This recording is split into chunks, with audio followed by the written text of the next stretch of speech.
one more time, Don Cheadle, on a Thursday night as we get Week 16 started. Tennessee and Jacksonville about to kick. And we go down to the sidelines. Tracy Wolfson standing by with Coach Ken Wisenhunt. Thanks a lot, Jim. And Coach, your team would like nothing more than a win. What do you hope to see from them tonight? Well, short week, on the road. We took the ball up when we won the toss because we want to start fast. So we think that's what we have to do in order to get going. Appreciate it. Thanks a lot. Thank you. Jim? All right, Tracy, that is not something they've been able to do, get that fast start. In fact, they have not had an opening drive touchdown in 17 consecutive games. That's the longest streak in the league. It's a clear night. It's 50. It's been a pretty day here in Jacksonville. And we're getting set to kick it here. 57 at kickoff. And Leon Washington returns home. He grew up just a couple of miles from the stadium. Got 8 career runbacks for touchdowns. He steps up to the 4. And boy, the Jaguars were on him in a hurry and deck him at the 16-yard line. Reynolds, the tackler. Here comes Charlie Whitehurst, starting at quarterback. 9th-year man out of Clemson, longtime backup in this league to Phillip Rivers out in San Diego. Also a couple years out in Seattle. He served as the number 2. And when he's played this year, Phil, he's actually shown why he's been in the league a long time. Well prepared, has played very effectively.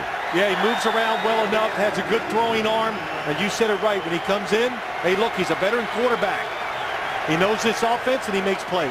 He was the quarterback when they met the first time and led the Titans to a victory, and he's got a quick hookup here with Nate Washington near a first down. Well, you talk about Charlie Whitehurst. He thinks his team, listen, the Jacksonville Jaguars, they like to crowd the line of scrimmage. So that's good for a veteran quarterback because he knows he can go down the field and make plays. And I said it all about Jacksonville's defense. Think of Seattle. Of course, not quite that talent. They get up there, challenge you, and they dare you to try to run the football against all the people they put at the line of scrimmage. Inside of a yard for a first down. They do have Kendall Wright active tonight. He's been injured with a hand, but he's not on them for this snap. And movement on the right side. False start. Offense, number 70. 5-yard penalty. Still second down. Well, Ken Wisenhunt not able to get the continuity he hoped to in his first year at Tennessee because of all the injuries. But he was, of course, the coach out in Arizona for 6 years, including 1 year when he won the NFC Championship. Took his team to the Super Bowl and lost in the last minute to Pittsburgh. And there's Gus Bradley, second season after coming over from Seattle, where he was Pete Carroll's defensive coordinator. 2nd and 6. And Sankey, the rookie running back out of Washington, picks up about 3. So we've got Whitehurst starting at quarterback because first of an injury to their rookie quarterback, Zach Mettenberger. A right shoulder injury suffered in week 14. And then Jake Locker had waited months to get back onto the field after an injury, and he lasted less than two quarters before he was hurt again. Well, if you look at one thing for this team that's disappointing, it's been the offensive line. Severe injuries have hampered it. Their play has hurt the quarterbacks. Evident, Charlie Whitehurst and 3 starters. 3rd and 3, and they've got the first down with Leon Washington. Quick burst out to about the 34. So Locker went down on injured reserve with a shoulder injury. Here's Whitehurst, and this time the line got it done. Yeah, they did. Chance Warmack, a first-round draft pick at right guard, and then Chris Spencer, another guy they're happy about, playing center. A backup has come in and done well, and of course running the football. Anytime they run the football and have success on offense for Tennessee, they're excited about that. And the big thing, can they stay on the field long enough tonight to help their defense out a little bit? Here's Whitehurst from the pocket. Beautiful pass to Walker. How about that throw? Yeah, beautiful pass is right. And it was a good play. Watch McCray, the corner in the back of the screen. He's reading the quarterback, but waits just a little too long to come off and make that play. And Delaney Walker can get down the field and make plays. Picks up 20. We saw him do it with San Francisco. You kind of forget about him since he left there. But he is the big weapon that they hope to use here a lot tonight. Walker just broke Frank Wycheck's team record for most yards by a tight end receiving in a season at Tennessee. That is franchise mark. Sankey. He's got Jacksonville defenders on him quickly. Picks up only a yard.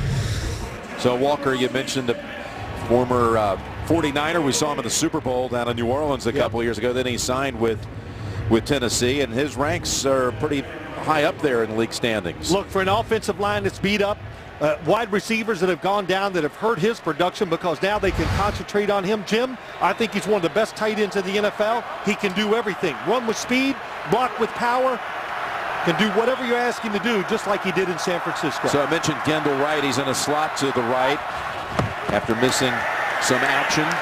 2nd down and 9, and that's some catch by Walker. He juggled it and then held on down to about the 38, brought down by Thomas. Well, the one thing I see already as I watch this game is that you got a veteran quarterback, and Whitehurst can make decisions fast, get rid of the football, getting rid of it, and really protecting that offensive line and trying to stay away from those negative plays, sacks, which young quarterbacks have a tendency to take. 3rd down coming up. Marks almost got a hand on it. Somehow that kind of through that tiny opening. 3rd and 4. And here's Whitehurst. Stepping up and finding Wright open in the middle of the field. Kendall Wright with the catch. Again, he's been nursing a hand injury. And he was questionable coming in. Picks up 14. Coming from the top of the screen. Good job of stepping up. When everybody comes to the first crosser, that's what they did that time. Everybody reacted to Chase Kaufman, the tight end. Look at the open hole behind and the movement in the pocket. Very calm. Whitehurst really off to a terrific start here tonight. We've got Matthew Mulligan at tight end on the right side. 1st and 10. That picks up about 3 or 4 for Sankey. You know, Whitehurst through the years, he left Clemson with 46 school records upon graduation. And these are his travels. Now tonight he's trying to carry the Titans on his back. And you got to talk about that last picture. I mean, look at that hair. He's got enough hair for 6 of us. Yeah. But, you know, he left San Diego. What did he tell us? Phillip Rivers was never going to get hurt in his playing time. So he wanted a chance to play, and he's showing everybody in the league that he can do it. 2nd and 6. Play action and rolling out. And Whitehurst, boy, he looks good. They're going to have a 1st and goal to go as Kaufman has the catch at about the 7. That's right. Whitehurst just wanted the chance to play after so many years being a backup. Jim, what he does here, they want to throw it in the flat to Delaney Walker, not there, on the move, gets over the top, makes a terrific throw right on target. And of course, we haven't talked about it. I was a little surprised. Charlie Whitehurst has come out in tonight's game with gloves on. And he made the right decision because that football is coming out of his hand very clean. Yeah, like you like to talk about how much a quarterback spins it. That's what he's doing. And again, they have not had an opening drive touchdown in over a year. And they're 7 yards away from achieving that as Washington gets the handle. That's an impressive hit on that occasion by Cyprian.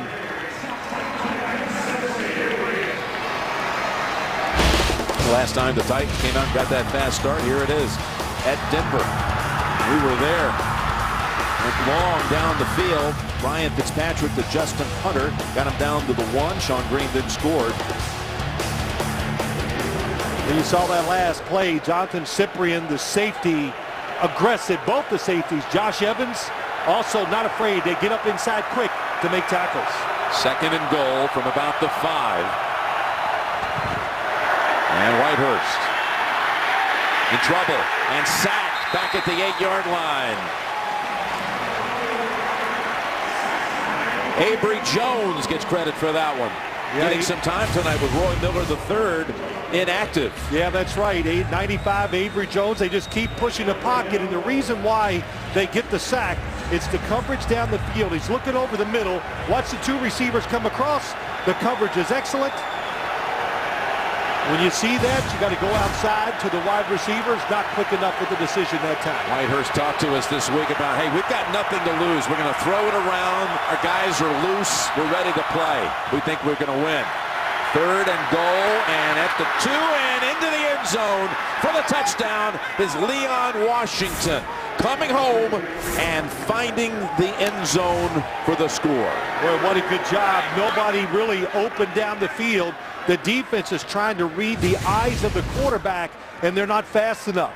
He's looking left, and then when he turns, he gets rid of it so quick, it gave Leon Washington just enough time to get in the end zone, and he broke the plane. Yes, he did, and I guarantee he's going to keep that football because he went to high school about 4.5 miles from here, but his home was just a few blocks from the stadium, and he actually worked at the stadium as a young kid, selling sodas, going up and down the stands, and now he comes back here tonight. Yeah, you're going to save this one. That's special, making a little more money, and I saw him up with the Jets many times and make many dynamic plays, and looks just as quick now down in Tennessee. Extra point, Ryan Suckup is good. A quick 7 for Tennessee. Well, actually not that quick. Took over half the quarter. Whitehurst was 6 out of 6 on that drive to 5 different targets. Thursday Night Football is brought to you by Mazda. Conviction, creativity, courage. This is the Mazda way. And by Zales. Give her dazzling gifts from Zales. The Diamond Store. Let love shine. As you're looking at Khan, one of the many Jaguars at the Jacksonville Zoo. And this feline shares the same birthday as the Jaguars team owner, Mr. Khan, July the 18th. How about Leon Washington? He actually had a couple of nice carries, as well as the catch for the touchdown. How about Charlie Whitehurst? Oh, 6 how for he 6. started. I think he showed the Tennessee Titans and other people there's still a lot left in this guy, and he was excited about playing here tonight, and it showed in that opening drive. And the kick from Suckup to Todman results in a touchback. By the way, the touchdown ball, Leon took it over to give it to his family.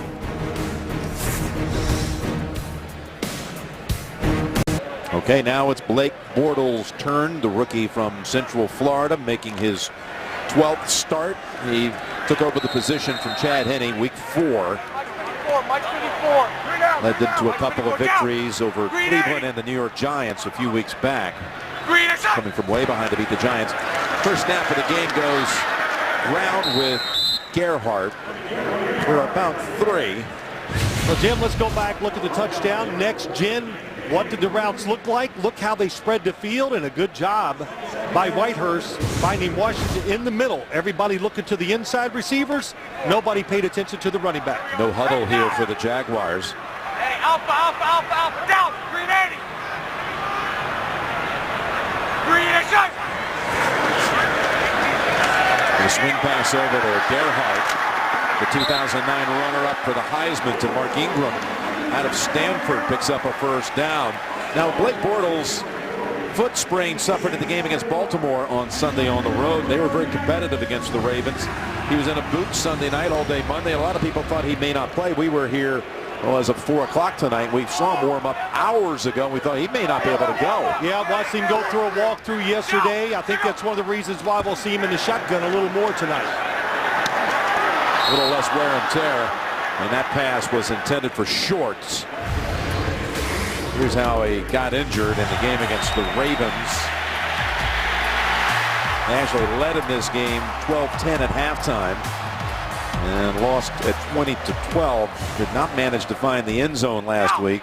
4 field goals for the game by Scobie. Gerhardt 2nd and 10 carry. Pushed out of bounds by Derek Morgan after 3. So 3rd and 7 coming up. Well, I think when you look at this Jacksonville offense, rookie offensive lineman, Jim, you got a second-year left tackle, you got rookie wide receivers, and the quarterback. So what do? What they've been doing many times in games this year. Lots of screens to make it easy on everybody. A lot of bootlegs for Blake Bortles. Might not see as many tonight because of that foot. And for Tennessee, I think once they get involved in this game, I would be very surprised if they don't blitz this quarterback quite a bit. Young offensive line, young quarterback, young receivers. That's a recipe for pressure. And again, sacked 23 times over the last 4 games. 3rd and 7. And that's going nowhere. The catch by Todman.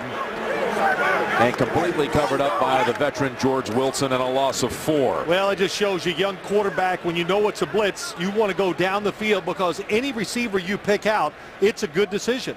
Probably the last guy you want to throw it to is the running back swinging out of the backfield. So trust that protection, give it a chance and look down the field when they blitz you. Now, Brian Anger, the punter, had a punt block last week.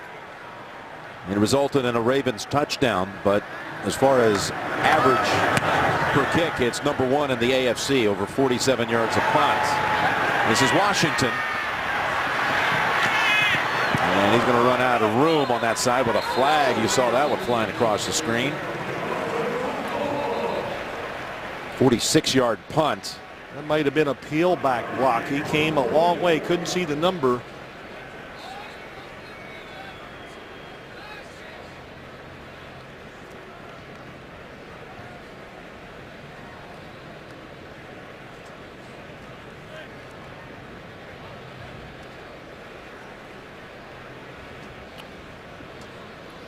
There is no foul for an illegal block in the back. It's deemed that a contact occurred on the shoulder. The result of the play will stand. First down, Tennessee. That's a good decision. Yep, Cleet Blakeman and the crew pick up the flag. That's what they were looking at. Antonio Andrews was the one blocking. On the field, they created an inseparable bond. Keenan McCardell and Jimmy Smith. A Football Life tomorrow at 9 p.m. Eastern, or catch the special advance premiere tonight after the postgame only on NFL Network. Jim, they were some duo. They were as good as it got as a pair in the NFL for many years. In good years as this franchise got started in a hurry. Whitehurst, that pass again right on target, but Walker only had 1 foot down. Yeah, that's what it looked like. He had 1 foot, but you said it, over the top. And, yep, left foot goes out of bounds. J.T. Thomas III, the middle linebacker, all the way outside. Did it touch? Oh, just out. Yeah, the left foot did not get down in time, so I'm sure there was close attention paid to that upstairs for the Tennessee staff, but no challenge flag is issued. Well, Charlie Whitehurst said it right. It's a simple defense. They don't do a lot. They just try to beat you up physically, a lot like Seattle does. You get fast by doing very little on defense, and that's Jacksonville. Tennessee takes its first timeout. Timeout Titans. Already with 7 on the board. Thursday Night Football is brought to you by Pepsi. You can bring the ultimate halftime experience courtesy of Pepsi to your Buffalo Wild Wings. Find out more at PepsiLocalHalftime.com. And by Verizon, more live games than ever before with NFL Mobile. Off the St. Johns River, downtown skyline. It's a pretty one here. And, of course, this is one of the new additions here to this stadium. These incredible video screens at each end, plus a pool. Well, every stadium needs a pool, right? Yeah, Phil came out here early today, folks. Swam his laps and then got prepared for the game. 2nd and 10. Knocked down. That was Colvin who blitzed from the secondary and batted down the throw. Sets up 3rd and 10. Well, they've sit back long enough. This defense has Colvin, number 22. And what he did, he timed it perfectly. I always tell you, that's the key to blitzing, so the offense can't react. And there was nothing Charlie Whitehurst could do. This Aaron Colvin, drafted in the 4th round. This Jacksonville team had him in the Senior Bowl. He tore his ACL. A lot of people thought he was the best corner in the draft. So to get him in the 4th round, what a steal, and he's played well. Out of Oklahoma. 3rd and 10. And that's right with the catch, and there was contact, and Colvin was the one who tapped him to get him down for a 7-yard gain. So they'll have to punt now after converting their first 3 times in 3rd down situations on that opening touchdown drive. Kendall Wright was open. They're happy to have him back. He's the inside receiver on 3rd downs, and if Charlie Whitehurst has got that football up, he's going to catch it and be running. I mean, he's not far, but I think he would have picked up the 1st down. Brett Kern is the Titans punter in his 7th year from Toledo. Ace Sanders. You see him standing back at the 10-yard line.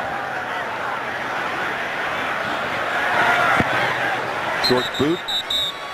It's out of bounds at the 22. 37-yard punt. Bortles and the Jags will have it for the second time when we come back. Tonight's cable cam is being presented by Mazda. Blake Bortles getting set to take the snap out of the gun here at the 22. He's got Storm Johnson at running back, a rookie from his alma mater, Central Florida backfield. And that's a yard for the 7th round pick. And how about Bortles? Boy, his travels haven't taken him too far. He's a Florida guy, just had to travel 6 miles to college. And then 142 miles up the road to Jacksonville. 3rd overall pick in the draft, first quarterback taken. Try to change it up. They did it the first series here. Trying to go a little quicker. 2nd and 9. And this time it's the Titans defense that bats it down at the line. It looked like it might have been Sammy Hill. Oh, it was. Penetration. That's how you get footballs knocked down. Defensive lineman pushing the offensive lineman back. It's a good job by Sammy Hill. Looked like he was going to get Zane Beadles, the left guard.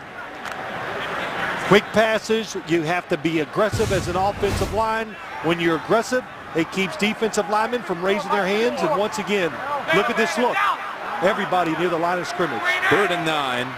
When they drafted Bortles, there was all this talk coming from the organization that he would not play his rookie year, but by week 4 he was the starter. And again, they're going to be kept short of a first down. Well, it looks like this could be what they're going to do tonight. 3rd and long, blitz, make him throw it quick. That was Hearns with the catch and Huff with the hit. So 2 series, 1 first down picked up by Jacksonville. And Brian Anger back out to punt. Got to go over there and look at those cards. The protection, that's 2 times they picked up the blitz very well. They're giving you an opportunity to throw it deep. Anger got a lot into this one. 61-yard punt to Washington. And he is buried at the 23 by Tommy Campbell. You see Leon Washington. Well, here's Nate Washington, his teammate. And we've got him mic'd up tonight. He's got a lot to say, too. How much you want it? How what you gonna do with it? Huh? What you gonna do with it? It's right there for the taking, Nate. What's up? You're gonna seize the opportunity, you're gonna wait till you get home and miss it. Let's go. That's it. How about that? He's talking to himself. I love it. You know, because you know he's going to listen to himself. Washington coming off a 100-yard performance last week against the Jets on 6 catches. This is another former Jet right here, of a former Jet, and Sean Green picking up 11. We were talking about Nate Washington, the former Steeler.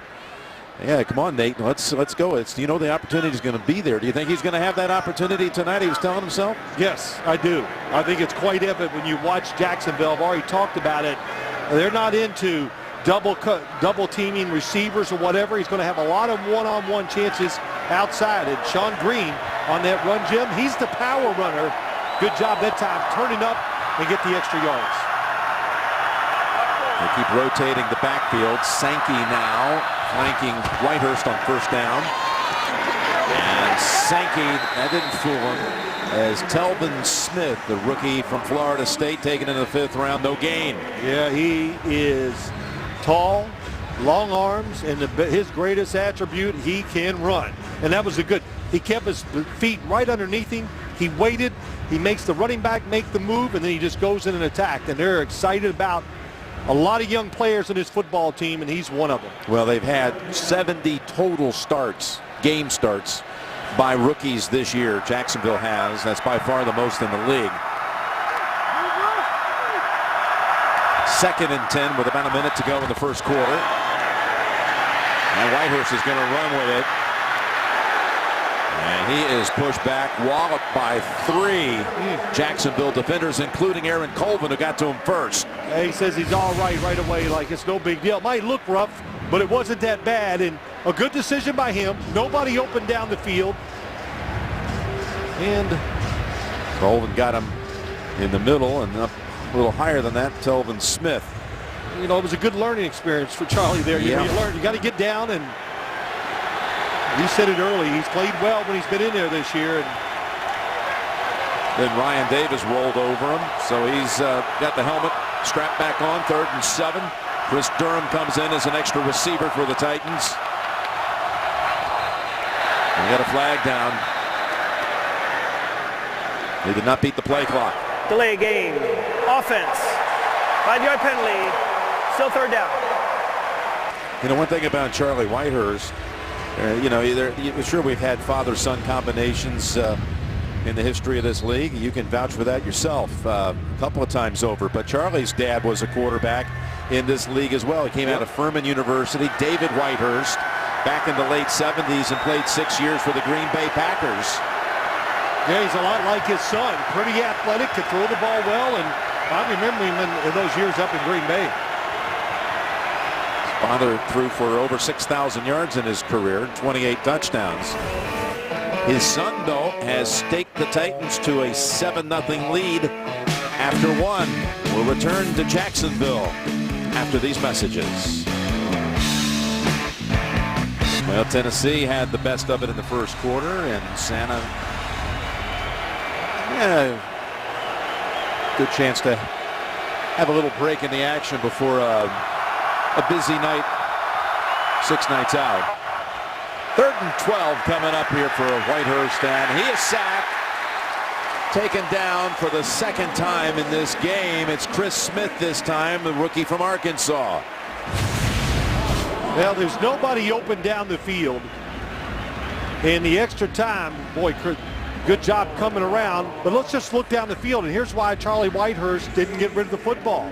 They changed up a little too deep coverage, and there's nowhere to throw it by the time the protection broke down. And you did the right thing. Sometimes a sack, that's the best play you can have. So Kern punts again. This one he didn't catch. Low 40-yard boot.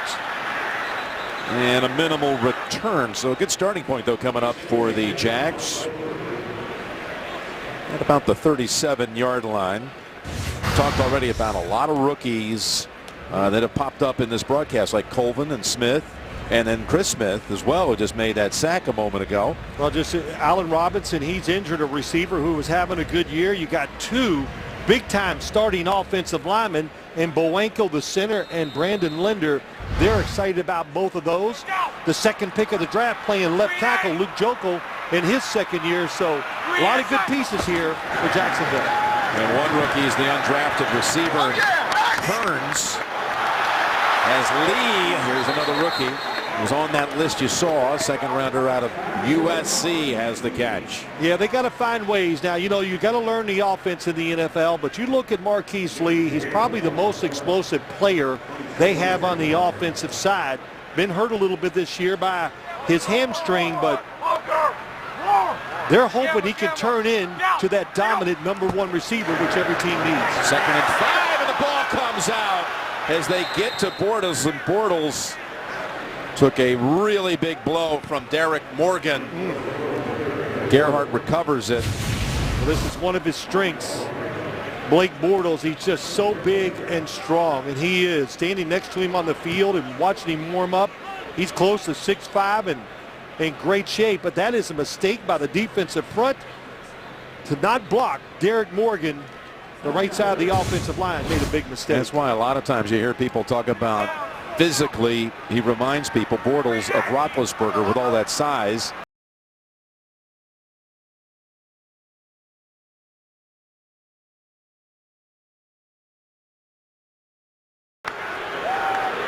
Again, it was Morgan applying the pressure. You know, this season, 10% of his dropbacks, he's been sacked this season, Bortles. Yeah, he's got a young offensive line, but look at that list. Austin Davis really getting his first chance in the NFL. All these guys have one thing in common. They move around. And when you have a quarterback that likes to move around, they're going to take a lot of sacks, so those stats sometimes can be a little distorted. Anger for the 3rd time to Leon Washington. Breezes by the first tackler, and with a flag on the field, he's brought down at about the 26-yard line. Tommy Campbell with another special teams tackle. You know, you almost wonder sometimes if you said don't block anybody and let's fair catch it, if you wouldn't end up being better. Right. Because the number of penalties. During the return, illegal block in the back, return team, number 28. Penalties half the distance to the goal line from the spot of foul. First down. 2-team wins. 2 win teams. Playing with a lot of emotion. Thursday Night Football is brought to you by Lexus. The Lexus December to Remember sales event is here now through January 5th. And by Pizza Hut. We're taking pizza where it's never been before. The new Flavor of Now menu at pizzahut.com. Well, the Titans took the opening drive. Took over half the first quarter to do it. Found the end zone. But a battle of the punters ever since that time as Sankey gets the first down carry. Sinderic Marks is mic'd up on the Jaguars side. Let's start fast now. Let's get off the field now. Let's get off the field. Ooh. Ooh. Ooh. Ooh. There you go, boy. There you go, boy. He's a good player, and if you see him in on a sack tonight and he shows a little emotion, you might want to know in advance that he has a roster bonus worth $600,000 if he picks up another half a sack on the season. And there is Marks on the tackle. No bonus activated with that play, but he holds him to a gain of about 4. Yeah, he's an excellent inside interior defensive lineman, can rush the passer, 7.5 sacks. And as I've watched these series, Jim, I kind of noticed this defensive line for Jacksonville is starting to get in the groove, and they're putting more pressure and pushing the pocket back faster as this game goes along. Tennessee last in the league on third down conversion, 29%. 3rd and 4. Whitehurst gets some air under that one. Beautifully lofted into the hands of Leon Washington for a first down. Their 4th time converting on third down tonight. They were ready for it that time. How about that? Charlie Whitehurst relax, watch the blitzer come free, and just lays it up soft, anticipates the throw down the field, and that was perfect against the defensive lineman, Chris Smith. You know, it's amazing how many quarterbacks who are full-time starters in this league who can't make that kind of throw like that. Well, look, you can tell he's talented. It just never felt for him. I picked up 25. Sidestepping a quick hit. Sankey gets ahead for a couple.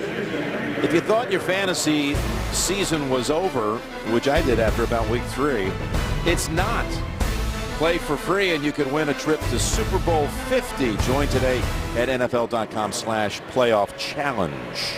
I guess Jim is back in the hunt with his fantasy team. Like I could be. Look at Charlie Whitehurst, a lot of green, touchdown, and showing tremendous touch with the throws tonight. We're good. You know, sometimes you warm up as a quarterback and you know it, but you got it. 2nd and 8. Trying to get a ground game going. That has really suffered all season. Just another 3 on that carry by Sankey. So far in this game, 8 out of 10 as we documented for Whitehurst. And Bortles is 4 out of 7 for only 11 yards. Yeah, very careful on the offensive side. And, of course, I think the Tennessee Titans defense, they expected this. They knew there would be short passes, and they've attacked that so far. So Blake Bortles has got to find a way, and Jed Fish, the offensive coordinator, a way to throw that football down the field. You saw it. They picked up 60 yards on third down plays so far in this game, including a touchdown that came on third down. 3rd and 5 here. Whitehurst running away from the pressure and almost able to get the connection with Durham, but it's broken up by Gratz. Really good job by the defensive backs as Charlie Whitehurst escapes the pocket. The defenders all look up receivers, and you're the quarterback. There's nowhere to throw it. And Gratz beats the receiver to the football. So now it's Kern's turn to try to change field position here. A Sanders dips down for it at the 15. Good piece of tackling down the field by Stafford. See if the Jaguars offense can get something going. 7-0 Tennessee. You got a past U.S. Open champion in attendance here tonight, Jim Furyk. And of course, we're not far from the headquarters of the PGA Tour and the World Golf Hall of Fame in St. Augustine as well. 1st and 10 for the Jaguars, who have managed so far. We'll give them no gain here. 17 yards and 1 first down, and they've not converted on 3rd down to this point. Well, look what they did. Just like we said, Tennessee is expecting short passes, a lot of screens, get rid of the football quick. The first down line, not even looking that way. And there's a receiver open, but don't forget, you got a rookie quarterback. He's been hit a lot. His foot hurts. He's looking to get rid of this football quickly. Yeah, he did get hit once in this game that a lot of players may not have been able to recover from. You're right. Particularly with that foot injury he came into the game with. 2nd and 10, pump fake, and Bortles throws it a little too high that time for Alan Hearns. We're talking about all those rookies out of the draft class, and again, this was an undrafted rookie out of Miami who's had a pretty good season of it, Alan Hearns, but that time incomplete. Well, let's watch Blake Bortles throw a little stop and go on the outside. And the one thing he does, just doesn't get to the target enough. And as the year has gone on, we're going to talk about this a little as the game goes. His motion has gotten longer. You do that because you're getting tired. He is a rookie. It's a long year.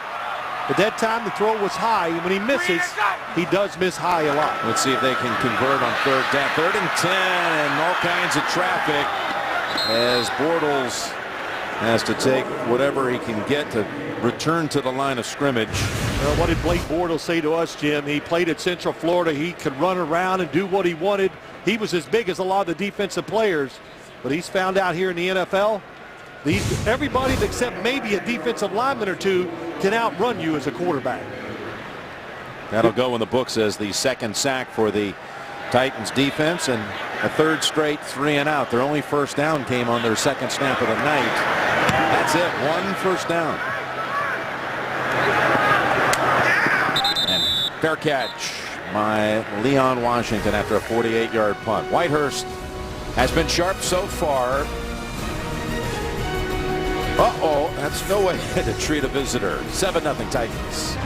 Thing about this game tonight in Jacksonville, you win, you lose. You lose, you win, because you're tied right now, these two teams, for the worst record in the league. And of course, the tiebreaker in this case is the strength of schedule, or the weakness of your opponent's strength of schedule. If that makes any sense, Tampa right now would have the 1st position, Tampa the 2nd pick, and obviously we're going to have one of these teams pick up a 3rd win here tonight. Now, you can talk about all this, what the fan bases want you to do, but we can guarantee after talking to coaches and players, they don't care about any of that stuff. Of course not. You can't look ahead like that.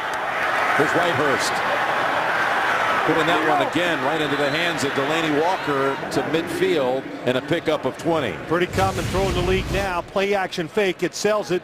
Look at the defense. They spread. Nobody in the middle. Why? The safeties go wide. The linebackers are up there trying to stop the run. But looking at that draft list, again, Tampa in the 1st position. So both of these teams, regardless of who wins, are going to have a high pick. We're going to talk some about what perhaps they'll be looking for heading into 15. I'm going to have a lot to say about that later. And a 1st down run by Sean Green is good for 2. Let's start with Tennessee, because you got all these quarterback issues. Locker just can't stay healthy. Mettenberger they took in the 6th round. You got a bunch of starts this year, and a lot of people like what they saw. Now you got Whitehurst playing well tonight. Well, first off, Jacksonville's not going to take a quarterback. That's what it's all about. And Tennessee, I'm going to say they might not, but I'm saying they shouldn't. I think what I saw from Zach Mettenberger in the 6 games that I saw him play, and I think this coaching staff, he was impressive. He throws the football right up there with some of the best guys in this league. 2nd and 8, and that's Sean Green. But that's an interesting thing to hear you say. Mettenberger, by the way, he's out with a grade 3 sprain in his AC joint separation as well. They did not IR him because they hope by some chance that he could possibly play off the mini bye in 11 days out to get another rep, another look at him. Well, let me just say this. Did you remember what Charlie Whitehurst was saying about Zach Mettenberger? He goes, man, he has it. He's special throwing the football. And the word he used, he goes, he could be a star how he throws the football. So for a quarterback that competes against you to say that, that's pretty impressive. 3rd and 3, and they're going to pick up another first down. And again, it's Leon Washington. So if it's not a quarterback need for the Titans, again, they could be talking about, who knows, maybe even the first pick. What kind of direction do you go? Well, what you do, Jim, if you're lucky to get one of those picks, or I shouldn't say, however it works out, if you're not taking a quarterback, you're going to be trading because you're looking for multiple things and getting more players than just one. Because every year, there's teams always looking for that quarterback. The franchise maker is going to change everything, and this year will be no different. Leon Washington, by the way, has converted 4 times on 3rd down tonight. One of them going for the game's touchdown. As Whitehurst is sacked, it's Ryan Davis giving him 6.5 sacks on the season. Ryan Davis, coming from the outside, number 59, is one of the most productive pass rushers in the NFL. Doesn't get but a few snaps, under 20 a game. 5.5 sacks he has, Jim. Lots of pressure, and when he gets in there, he gets it done. Now 6.5, second-year player out of Bethune-Cookman. And he's got size, 6'2", about 260 pounds, and it's nice to have depth like that, especially when one of them is a pass rusher like him. 2nd and 18. And Whitehurst rolling out, now throws it incomplete. That was tossed to Derek Hagan. Josh Evans in on the coverage. Hey, just a little reminder, got some Saturday NFL action coming your way. The Eagles will be taking on the Redskins. RG3 back as a starter, of course, for the Redskins. And then San Diego and San Francisco on NFL Network and CBS. That's Saturday edition coming up in a couple of days. Both Philadelphia and San Diego, crucial games for them coming up on Saturday. 3rd long, what you want to do, make sure you don't give up an easy completion and get them in field goal range. Now Whitehurst going to take a timeout here before that 3rd and 18 play coming up inside of 5 minutes to go in the first half. Of course, Phil, we're talking about Locker on IR and Mettenberger inactive. So who is the backup tonight for the Titans? They just signed Jordan Palmer. I saw Jordan Palmer tonight early out on the field going through the plays, trying to figure out, okay, when we call this play, I got to look over here to throw it. And he was out there, Jim, don't laugh. He was out there for about over an hour just learning the offense, going through the plays, trying to figure out if he does have to play, what to do with the football. 5 seasons in the league for Jordan Palmer. This is his 6th different team. That'll make you nervous, wouldn't it? Oh, yeah. Man. Got to learn a playbook in 24 hours. 3rd and 18. And they go underneath to right and get in field goal range with that completion. 5 yards short of the first. But now they'll have a chance to put up 3. They'll bring out Ryan Suckup for a kick of about 50. Yeah, here's what I'm talking. Look how deep everybody is, Jim. So they're really just going to allow you to catch the football and get enough yards to pick up the first down. They showed that before the timeout. The coach has called the right play, and it was well executed for this field goal try. Ryan Suckup. It will be a 50-yard attempt. The former Kansas City Chief kicker. 16 out of 19 on the year with a long of 51. Turns on the hold, and the kick is long enough and good. 50-yard boot by Ryan Suckup. Titans take that timeout. They set up a play that puts them in field goal range to go up 10-0.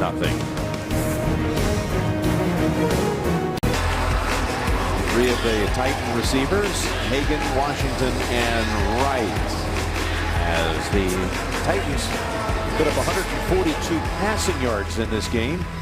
Lead at 10-0. Well, you know who the happiest people are here. Of course, everybody's happy. They're up 10-0 for the Tennessee Titans, but it's the defense.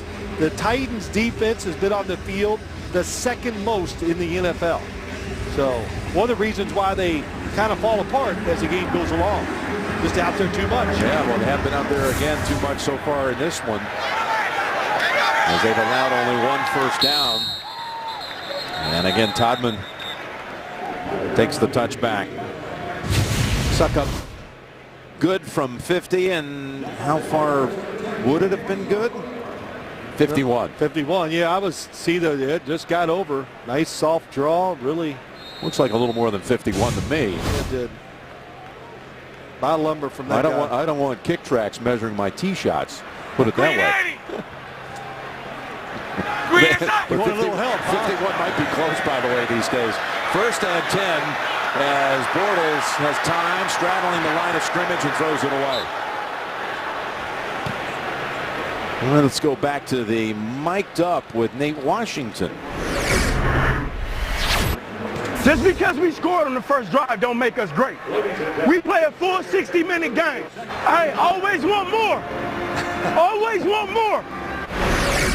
Oh, that's great. That's good. Pretty fired up. Veteran player. Yeah, we always appreciate them doing that.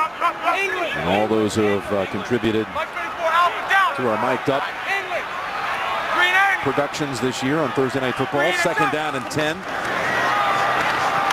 Gerhardt slips through a tackle. We do have a flag. Might have been offsides against the Titans. And Gerhardt with a good piece of running for 15. And he again was able to break through Carl Klug's attempt at bringing him down. Well, that's his game. Shelby Gerhardt, it's breaking tackles. He did a good job last week against the Baltimore Ravens, who one of the biggest defenses in the NFL.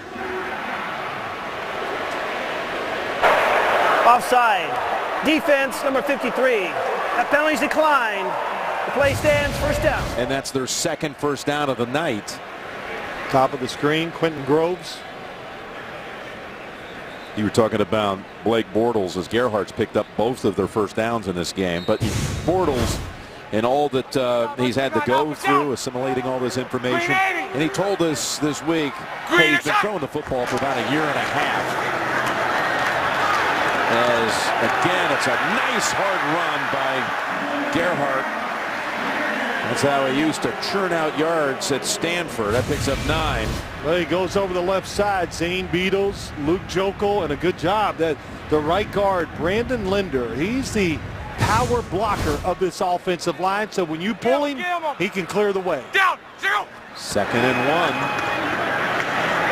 And Gerhardt tumbles, but I believe he is short. Let's see, the near side, and it may have given him the spot. That was Wilson who came up to tackle him, and it is a first down. So, hey, the Jaguars have 2 first downs on this drive after 1 for the first quarter and 10 minutes. Well, what they've done, they're getting their offensive line involved. Run the football, get them fired up, get them aggressive. We talked about it, Blake Bortles throwing the football for a year and a half. It's tough on a rookie this time of year. Fakes the run this time and rolling out and looking down the field. He's got Lee. Lee tossed down as he lets Wilson know it that he's got the first down. And a flag comes down. It's the best thing they do, the Jacksonville offense, is move the quarterback. And it's the best thing Blake Bortles does, throw on the run. It's going to be a face mask. That's why Lee had that quick word with Wilson after the 18-yard pickup and tackle. But he sold it deep, sent the ball to the corner, took off running. Personal foul, grabbing the face mask. Defense, number 21. The penalty's 15 yards from the end of the run. First down, Jacksonville. Yeah, George Wilson, the safety, has his hand on the face mask. Good call. Good drive right here for this Jacksonville team. Needs confidence here before the first half ends. 2 minutes and 11 seconds to go in this half. Down. Jacksonville with 3 timeouts. Green inside. From the 23. They fake to Johnson. Bortles throws. The feet were down. And a flag is out as well as Clay Harbor with the catch. That's the second back shoulder throw of the night. And that time Blake Bortles put it on the money. Push off by Harbor.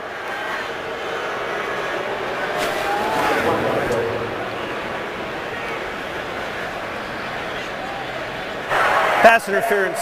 Offense, number 86. 10 yards from the previous spot. Replay first down. This is the 2-minute warning. So we reached the 2-minute warning. And just a little push. Backs up Jacksonville. Coming up, the Lexus halftime report. JB, Coach Gower, and Dion have the highlights and analysis from the first half. Jacksonville driving for the first time tonight. First time in Tennessee territory, but backed up because of an offensive pass interference call. Their first penalty of the game. They come right back, get some of it back with Lee on the catch. And again, Jacksonville has 3 timeouts. That's a gain of 9. Yeah, it's no hurry. Of course, you don't want to call a timeout. Situation like this, use the clock. Don't give Tennessee another chance.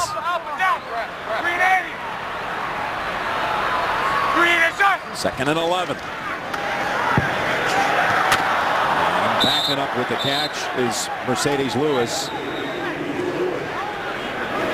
Picks up only 2. There's a timeout called by the Jags. 3rd down on the way. Jags managed only 16 yards and 1 first down through their first 4 drives, but now 53 yards on this drive alone. And they've got a 3rd down coming up. You didn't like the timeout. Well, you know, if you just needed some extra time to make this 3rd down call, I'd understand, but not good for the clock. 3rd and 9, and Bortles decides to take off and is able to keep his balance long enough for a first down. They're going to give him the spot for the first at the 13.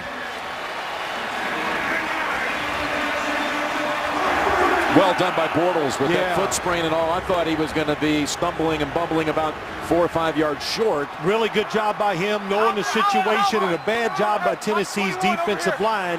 You have to know, young quarterback who can run, stay in your rush lanes. Inside of a minute to go. First down from the 13. Here's Bortles. DeCiso shorts to 3rd, and he's got about 9 with that one. Again, no reason to panic with the clock here. But they call a timeout at 40. They'll have 2nd and about a foot coming up. So Jacksonville has a timeout remaining. Here's the real key play, the scramble by Bortles. Yep, exactly. And it's could turn out to be a big play if they score a touchdown to give them confidence and get them back in this game. Quarterback has hit his last 4 throws. 2nd and 1 and rolling out. Ball is tipped.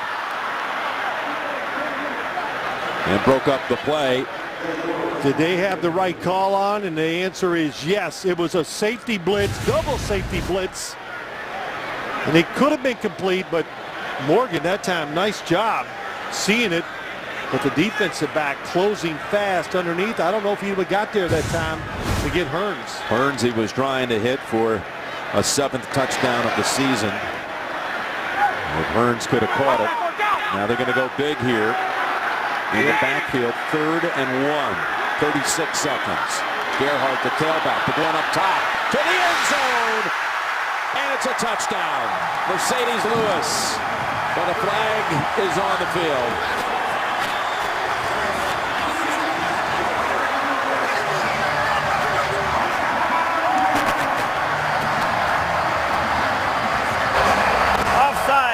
Defense, number 33. That penalty is declined. The result of the play, touchdown. Lewis able to out-battle Stafford for the football. Offsides comes on the outside. It's a run play that's, no, it might have been a pass all the way. The offensive line, pass blocking. Perfect throw by Blake Bortles. That was a very good drive by the rookie quarterback in this Jags offense. A young team, but Lewis has been around a long time in his 9th year out of UCLA. He's been injured for much of the year. They missed him. And he comes up with the catch right here. The rookie's 11th touchdown pass of the year. Touchdown number 2 of the season for Lewis. We're back as Jacksonville just put together an impressive 80-yard drive in 11 plays. Finally got things cranking. Now, they had gone over 8 quarters without a touchdown before that drive. Well, they did everything on that drive well. They overcame adversity with the penalty.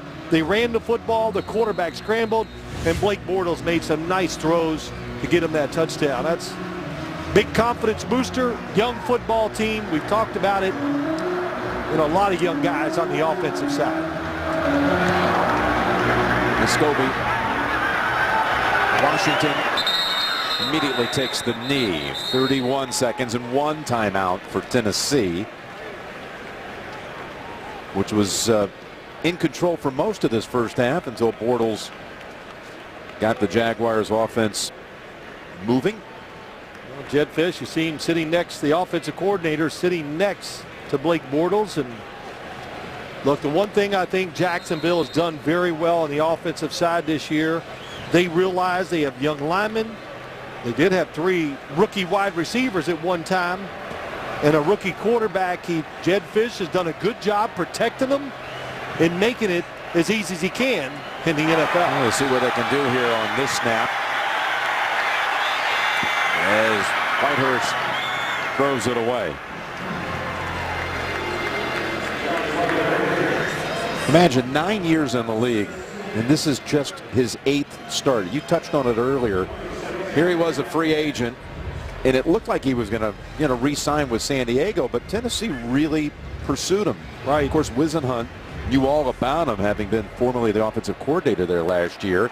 And at the last minute, San Diego got into the sweepstakes, but it was too late. Too late. It's always nice to be wanted, and he talked about it, excited about playing here tonight on national TV, and he knows, play well in these last 2 games, protect yourself on this football team, and if nothing else, you need quality backups around the league, and he's one of them. Well, he was 11 out of 16 in that half for 142 yards and a touchdown, no picks.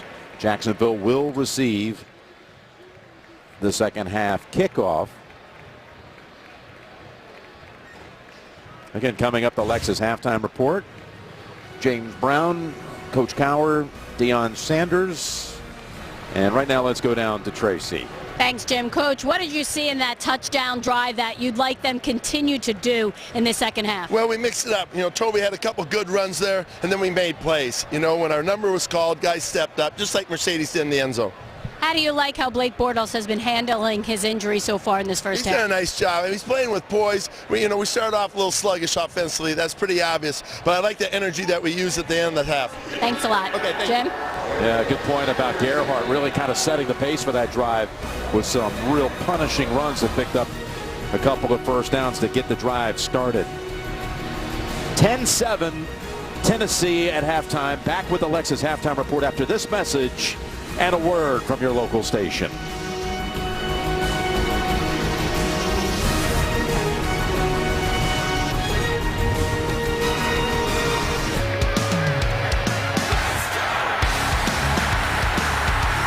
the end zone for the touchdown.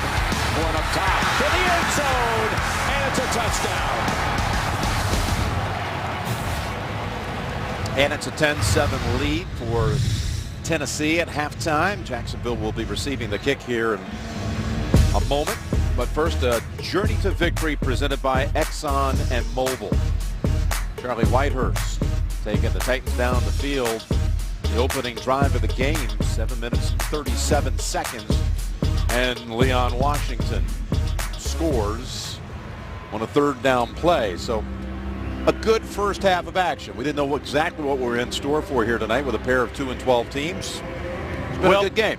Well played, really. I was impressed. They managed the game well, no big turnovers, smart by both quarterbacks as they didn't make any errors.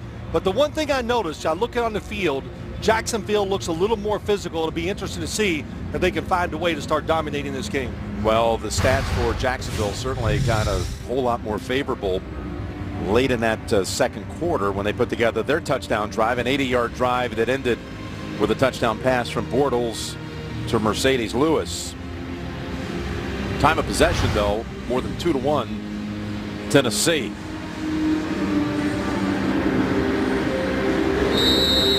So Todman in the end zone waiting for the Ryan Suckup kick.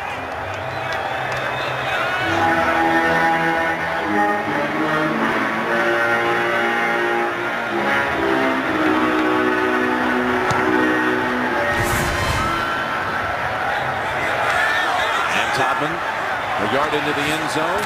Walker in front. Finds a tiny opening Out to about the 28. Let's get a report from Tracy. Well, thanks, Jim. Ken Wisenon told me he liked the way they started fast, just as he told me in the pregame, but he said they slowed it down because of the negative plays and they weren't able to convert 3rd and long. He did say, though, that he was very impressed with the way Charlie Whitehurst had come in and ran this offense, and he said this drive right here, the way they play defensively, will set the tone for the rest of the game. Jim? All right, well, I'm sure after seeing his defense finally bend enough and surrender a touchdown at the end of the half, he wants to see if they can come back and reestablish the line of scrimmage here. It's Bortles, protected, and dropped by Lee. Oh, at halftime, a little competition here. They had some PGA Tour pros, and there was Jim Furyk winning the competition. Pretty exciting to see him hit from the stands just a little bit closer than the rest. Harris English and Luke Guthrie and David Lingmerth from the tour, and I'll tell you, the Jacksonville mascot, he did pretty well. Impressive. 2nd and 10 as Gerhardt goes off the right side for a couple. By the way, Rich Eisen and Marshall Faulk also both hit good shots. I was nervous for them. I shouldn't have been, because they both knocked it out about 25 feet away. Well, we were both saying the choke factor and something like that is tremendous. Yeah. And a lot of fans sitting in there, so it was a good job by both of them. Marshall Faulk hit it right over the flag, just a little too long. 3rd down here for Jacksonville. I think Ken Wisenhunt told Tracy Wolfson exactly this game, get this first series, get back to being physical and get off the field, and here's their chance for Tennessee. Toddman, the running back. It's a blitz, it's picked up, and Bortles' throw is there for Lee, who cuts back away from the secondary, and finally Griffin got him by the ankle, but that's a 34-yard play. The longest of the night for the Jaguars. Well, this time Blake Bortles does an excellent job, stands in the pocket, and Lee, that route, he came across and he got back towards the quarterback and made himself a tremendous target for Bortles to throw. All-out blitz, he stood in there and threw it down the field, which he did not do in the first half. And that drive before half gave him confidence. He's comfortable and making some good throws. Lee's 4th catch of the night. First down from the Tennessee 35, and back shoulder unable to hold on to it with Shorts, but a flag down.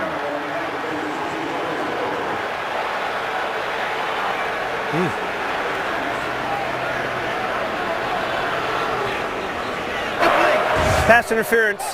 Offense. Number 84. 10-yard penalty. Replay, first down. Well, they had one called on their tight end, offensive pass interference in the first half. Harbor, this time it's called on Cecil Shorts. Down the sideline going against McCourty. And that little puts his hands on him, doesn't move him, but he extends those arms. And all I can say is I know it was touchy, but so many called against defensive backs, I'm not going to complain. Cecil Shorts, last time these two teams played, they threw the football his way 16 times. 1st and 20. And that's Hearn.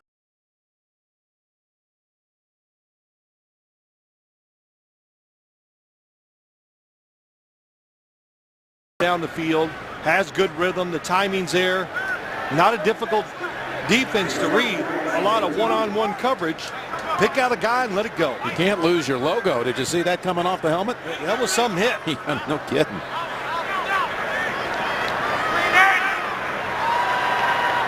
Second and 13.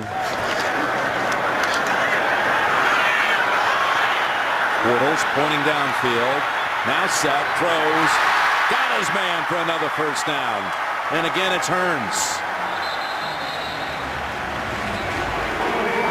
Beautiful job by Blake Bortles. When you overrush, he's going to get outside the pocket. Tried to go inside of the move. Boy, that was a nice block. That time, look at the receiver coming back. Good block by Sam Young. And, oh, you can't throw across the field when you go to your right. Whoever made that rule is wrong. When you can do it, take advantage of those opportunities. And a good job by Blake Bortles. Picks up 15. On the run, Blake Bortles. Well, they're going to run it. And that's Gerhardt for 4. I was going to say, Jim, though, on the run, he has thrown the ball well, been on target about every single time outside the pocket here tonight. And the way they finished the first half, they started again. You can feel the energy from the football team. You could tell last week when they played the Baltimore Ravens, even though the Ravens team is big and tough, Jacksonville played it to the end, and they had energy and a little slow to start tonight. Look at that formation. 2nd and 5, and look at this. Shorts is going to throw it. He's got an open man. It's Todman. Tackled down at about the 8. Shorts to Todman, and Sensabaugh prevents the touchdown. Yeah, first off, you have to look at the formation, and that's something new. And listen, I don't think it really caught Tennessee by surprise. They were expecting trick plays. They worked on them all week, but I have not seen that one this year from the Jacksonville Jaguars. Good call by Jed Fish. That's what you do. You spice it up. You do the simple things for your quarterback, and then you do some coach 'em up plays like that throw by Cecil Shorts. 1st and goal at the 9. Lucky. Up and down. Press. 380.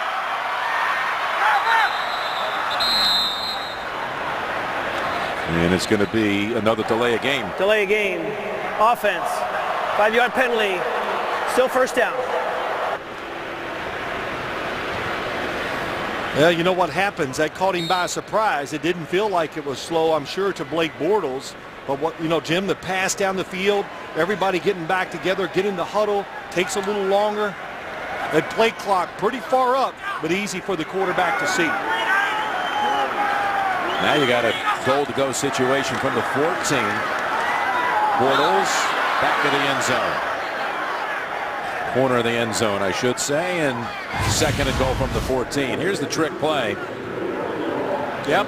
How far they go? How about that? The path, and that was a good job by Sensabaugh. Kind of staying and having discipline and not over chasing the throw to the outside. And the throw down the field by the wide receiver. Yeah, it was.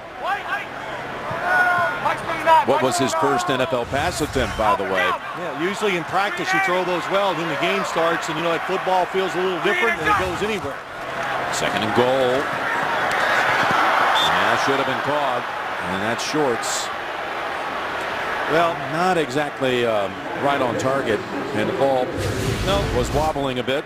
This is what, you see Blake Bortles next year. These are just basic NFL plays, and you got to hit those about 98 out of 100. And the two, you just have to be drops. So they've missed a couple of those tonight. Made some good throws, most of them on the run. But those are gimmies, and I would say next year will be a great improvement in executing those plays. Here's a 3rd and goal. Bortles keeps it. Flag out. And marked inside of the 3.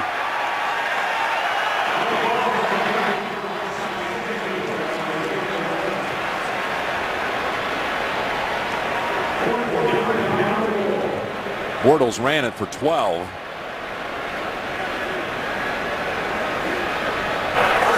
Holding. Defense, number 54. The penalty is half the distance to the goal line from the end and run. First down, Jacksonville. They're going to try to score with a little double move inside, and Williamson was fooled by that.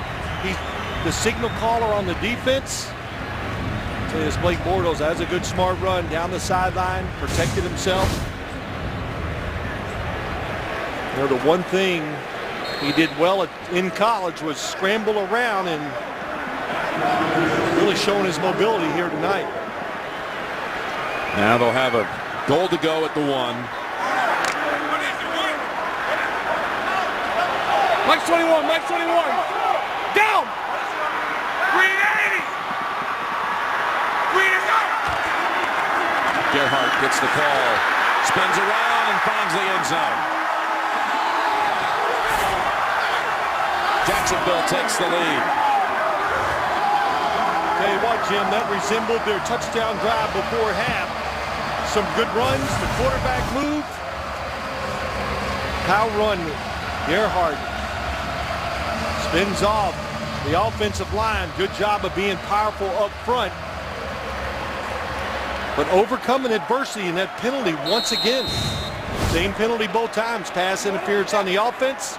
Still made the plays and overcame them both and still ended up with touchdowns. Back-to-back drives.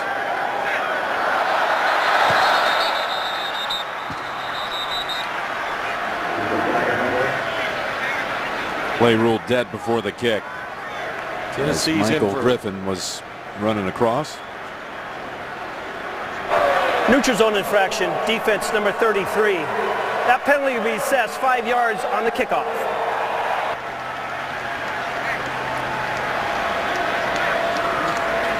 Yeah, that drive. The Jaguars overcame a 3rd and 7, a 1st and 20, a 3rd and goal on the 14. All of those. Tennessee gearing for a fight. They better get on it. Jacksonville's hot. Back-to-back 80-yard drives. This one with a little trickery. And Jacksonville, after spotting Tennessee the first 10, now leads at 14-10. Thursday Night Football is brought to you by Bud Light, who reminds fans to stay in the game and drink responsibly. And by Papa John's, official pizza sponsor of the NFL. Never thought I'd see a pool at a football game, but that's what they've been doing as of this year in Jacksonville. And this play helped set things up for Jacksonville's trip to the end zone. By the way, Cecil Shorts III was a high school quarterback.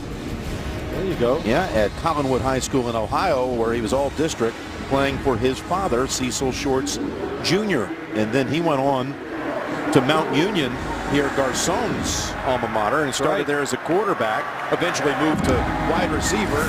Then he broke the Garcon school records for career receiving yards. On Washington takes the touch back. Now let's see how Tennessee responds. Down for the first time tonight.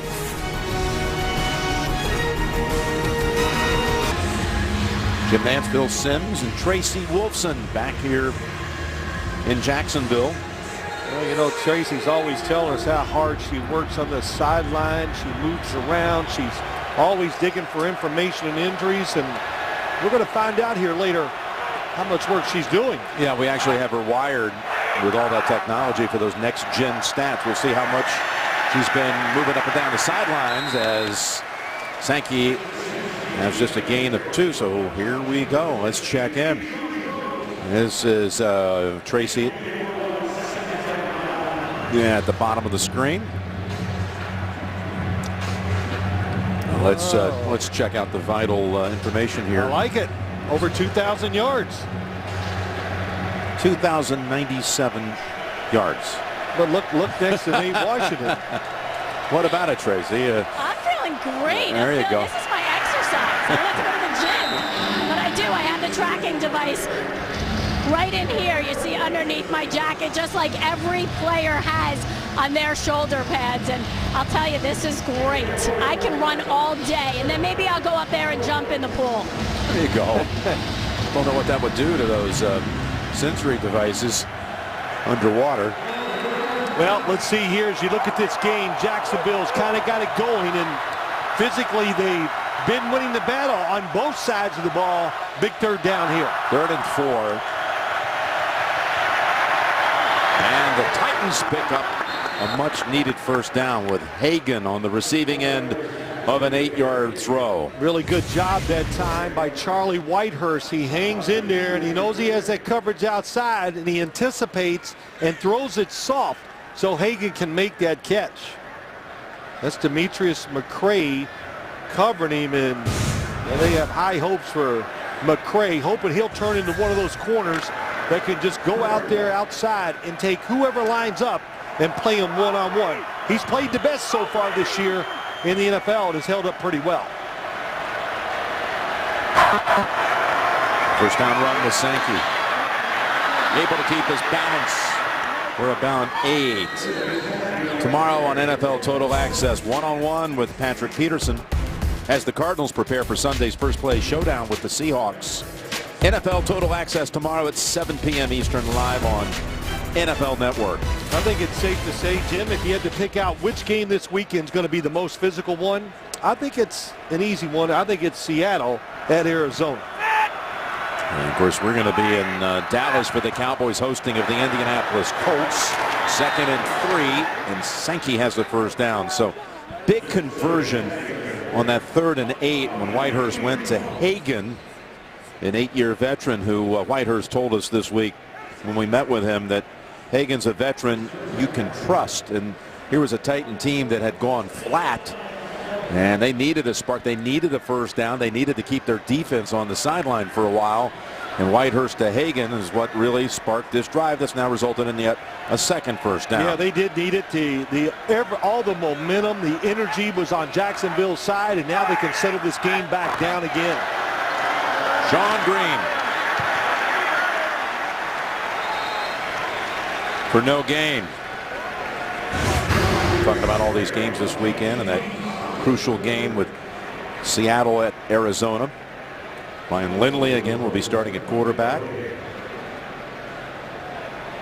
You know, everybody, it's hard to make out what's going to happen. You could be a 1 or 2 seed or fall, maybe not even make the playoffs. It's that many scenarios and so many teams putting up good records this year. 2nd and 10. Open and on the money with Washington. On physical matchups, is going to be a Denver at Cincinnati game on Monday night. It's going to be a physical one as well, and very important because that AFC North, you know, Pittsburgh hosting Kansas City, that's another good one.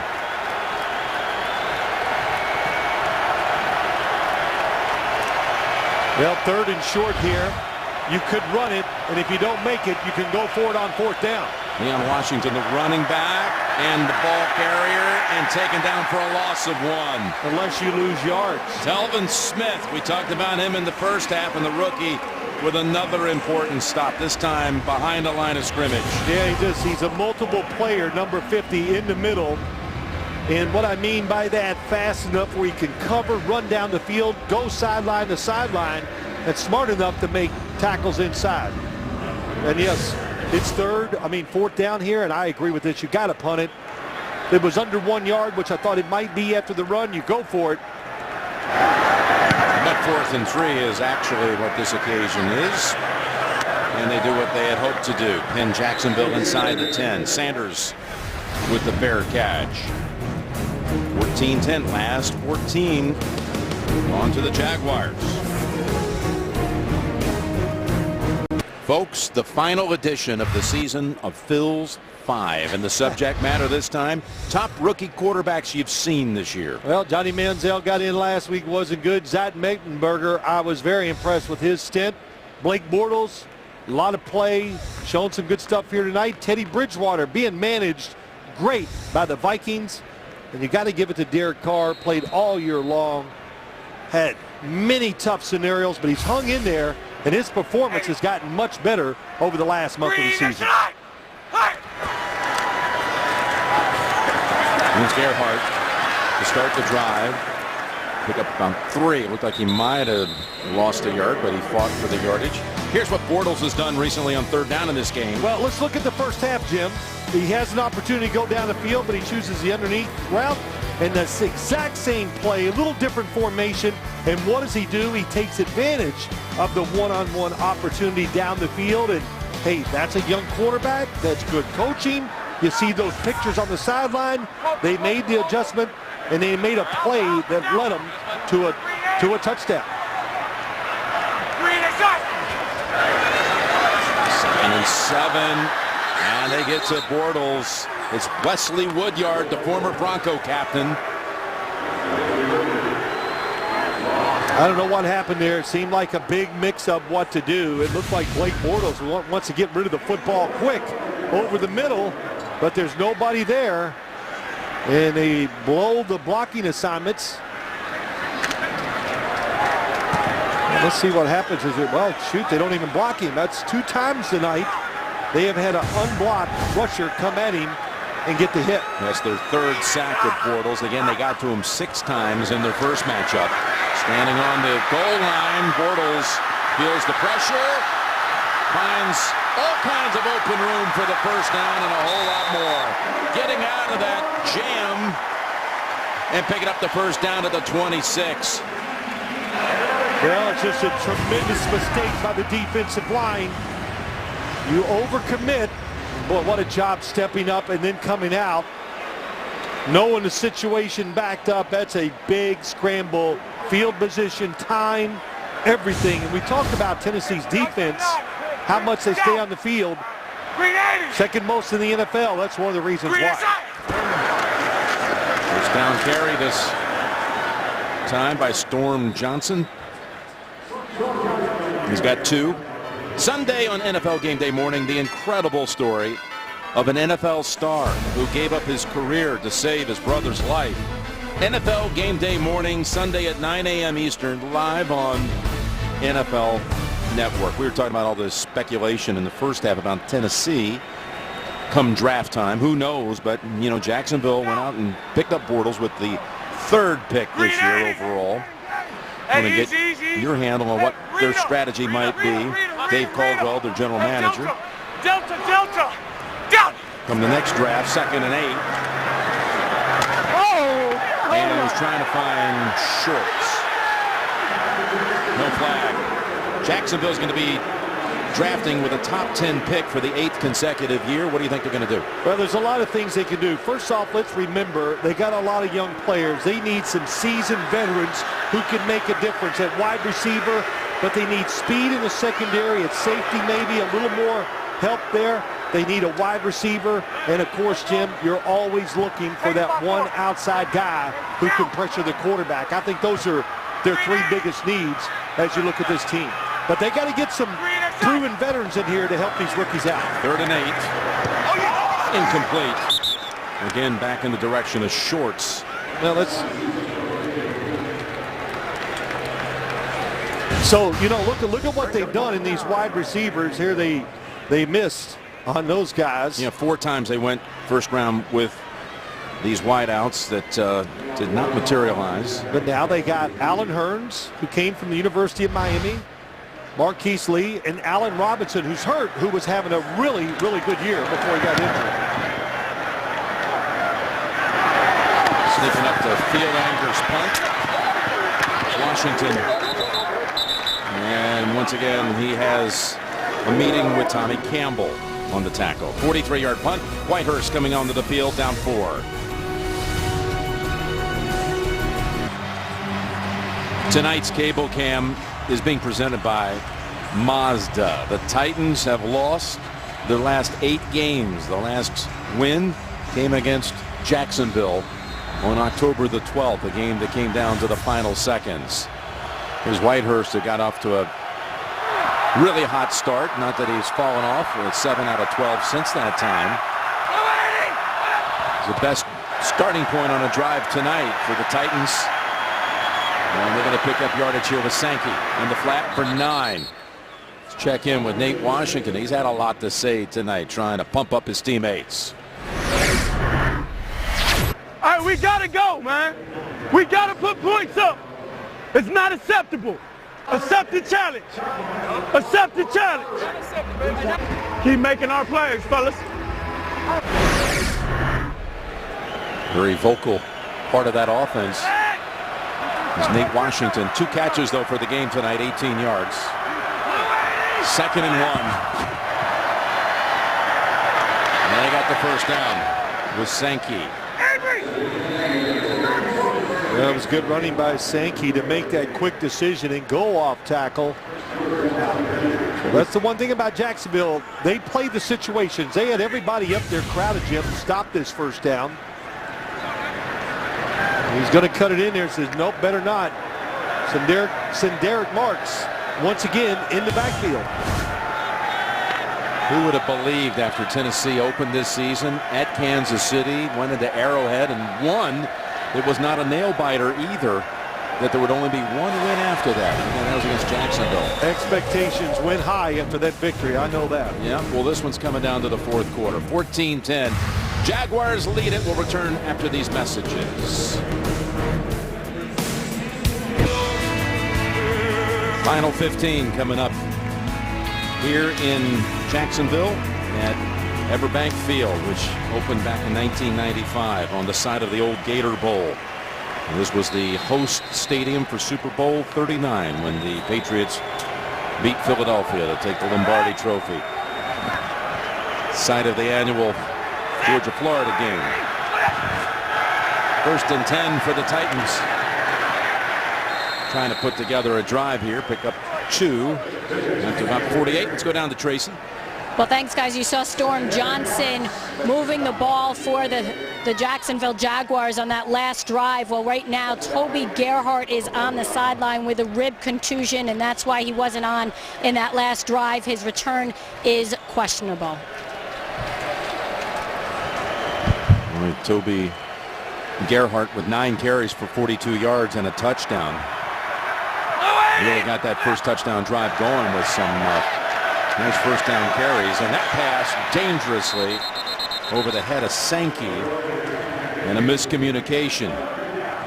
Well, timing was terrible. Defense was all over it. There's just nowhere to go with it. Look at the yards. Tennessee was moving at will in the first quarter, and since Jacksonville's defense has kind of gotten the rhythm, the play calls, their defensive calls have been on the mark, and Jacksonville's offense, how about that? You knew Charlie Whitehurst, after we talked to him, was going to play fearlessly tonight. How many times did he say to us, we have nothing to lose? Going to throw it around. Our guys are loose. Well, they jumped out 10-0. Now 14-10 down. And trying to accept this challenge of regaining the momentum. Timeout call by Tennessee. Snap. Timeout, Tennessee.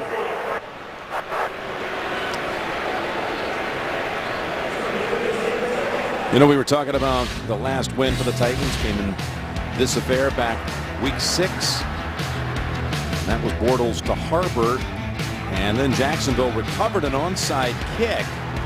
Leroy Reynolds recovered it. This was for the win. Scobie from 55 had the field goal attempt that would have won it blocked. It was blocked by Sammy Hill. Yep, last win, week 6. You see that there. You know, you talk about what Charlie Whitehurst said.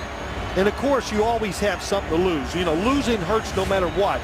But what he means is we have nothing to lose. Play free. Don't play scared, worried about making mistakes. And you got to find out where that line is where you can be almost out of control and still get done what you're trying to do on the offensive side. 3rd down. They took a timeout. Make sure it had the right play. And passes behind Kendall Wright. Well, didn't get his feet set, moving as he's trying to throw it, and Kendall Wright is going nowhere anyway. As he comes across, look at the defenders who are going to react, come up, and make the tackle before he can pick up the first down. A little pressure made Charlie Whitehurst move, and that way he's not able to look down the field to pick up the first down. Here's Kern. Right to pin him inside the 10. Got a chance to do that, but the bounce doesn't go his way. So just a net of 31. 1 minute into the 4th. Jacksonville leads it. Thursday Night Football is brought to you by GMC.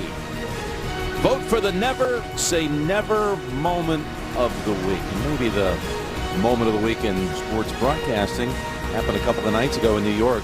Show us Ken Agar here. This Ken is Agar right here. He's still smiling, and rightly so. The Sports Broadcasting Hall of Fame.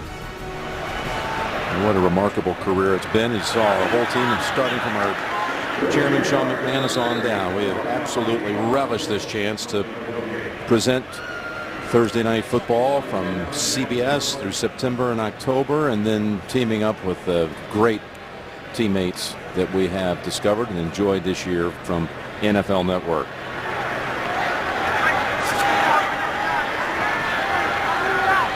Second and 10 here for the Jags. Easy. Great. Like spinning forward. Hey, let's go. Relax.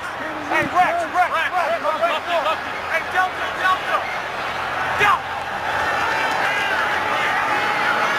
There's Bortles trying to find Hearns. You know, when this franchise started with Brunell, Fred Taylor, McCardell, and Jimmy Smith, they had all those teams going on with Tom Coughlin directing them to the playoffs 4 times. And, of course, in '99, they made it all the way to the AFC Championship game, hosted here as the 1 seed. Tennessee beat them. There's Mark Brunell, a long career. Started, didn't exactly started here after a brief stay up in Green Bay, but did magical things. They're down.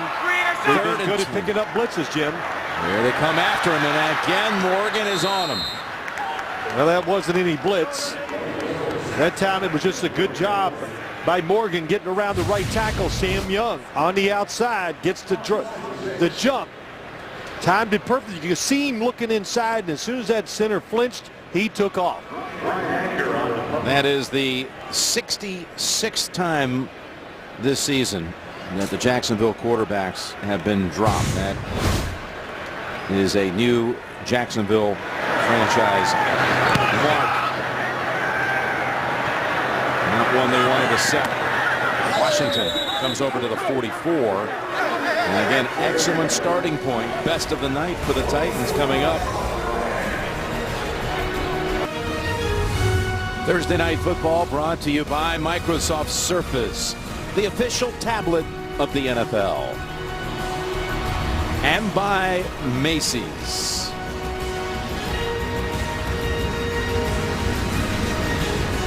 Main Street Bridge across the St. Johns River, a river that flows to the north.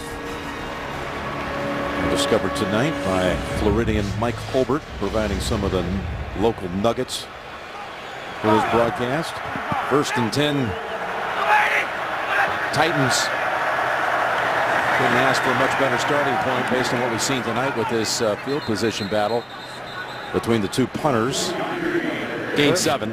One guy's playing very well for this Jacksonville defense, and Derek Marks. And when you run away from him, he can absolutely fly down the line and make the block. Splits the double team.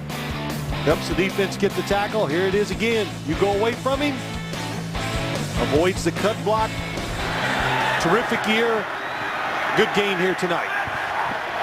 2nd and 3. And they pick up what looks like the first down. Right on the mark. You know, as I watch this is kind of this drive where you always have plays that you haven't called yet tonight that you hope to catch the defense by surprise. And this is a drive where you take advantage of that. Good field position. Looks like you might get the first down here. Looks like they might call for a measurement. They are going to, in fact, measure here for it. Yeah, the official marker in front of Jacksonville's bench.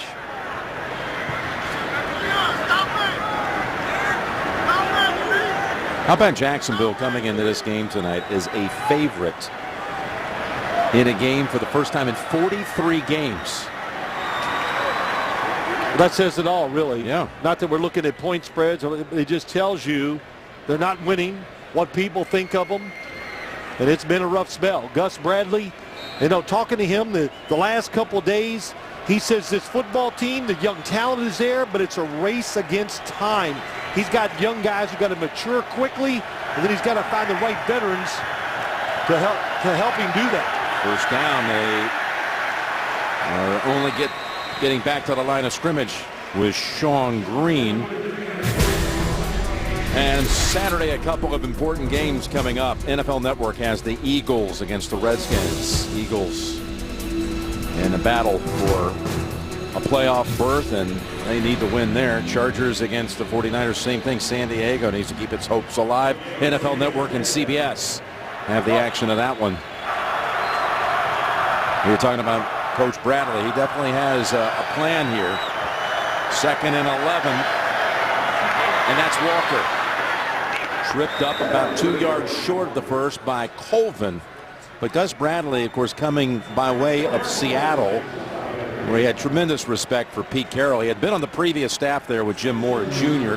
Carroll kept not only Gus Bradley, but Dan Quinn as well. He got the exposure of seeing Russell Wilson as a rookie quarterback. Right. Brought a lot of things of good experiences to Jacksonville. Well, I think they're really happy, I've said it many times, about the way the team practices and works and plays hard. But next year will be the time to start stringing some victories together. 3rd and 2, little wiggle by Washington, unable to find any opening, and now a big decision coming up for the Titans with 10 minutes to go. I think this is a spot you got to go for it here. They played it safe earlier. At least they didn't lose yards that time. It looks like they are going to. And Ken Wisenhunt calling the plays. I would think they'll try to throw it. It's a long one, or a short two, a very long one. We're going to go from the gun here. And they're going to press them here at Jacksonville, so they're going to try to stop the short throws. From the 39, 4th and 2, and Whitehurst unloads it. Catch is made, but where will they spot it for Durham? He came back to catch it. He's going to be short of the first. Well, they ran a play. Everybody was going short, and the defense played for the short throw, and they covered everybody. Do you agree with the spot here, Phil? Yes, I do. I thought he was short all the way. Titans turn it over on downs with 9:24 left. Chris Clemens was shaken up, but he was able to jog off the field looking just fine. He got a hit on Whitehurst after the throw. And he forced Whitehurst to have to get rid of it. And again, the Titans come up a yard short on 4th and 2. First down for Jacksonville, and Todman is running free to the 30, to the 20, and it's touchdown Jacksonville.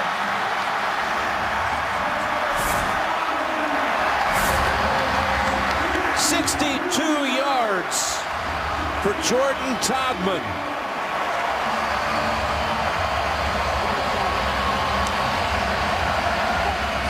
Well, the worst run defense in the NFL. They're up to the line of scrimmage trying to put pressure. And they did a great job faking the reverse. They kept the outside pressure away. And Jordan Todman, the speed back. Boy, he showed that speed off that time. And good play call. Good disguise. And, of course, good running. The second-year running back out of UConn, who Jacksonville signed off of Minnesota's practice squad a couple of years ago. He has just delivered the longest running play of the season for the Jaguars. Well, that run by Jordan Todman not only was the longest run of the season by Jacksonville, it's actually the longest run for the franchise since 2010, when Rashad Jennings broke one for 74 against Oakland. He gets rewarded, by the way, by staying on the kick coverage team. Shoot, he doesn't mind after that. He's excited. He wants to do a little more sprinting. 21 unanswered here by Jacksonville.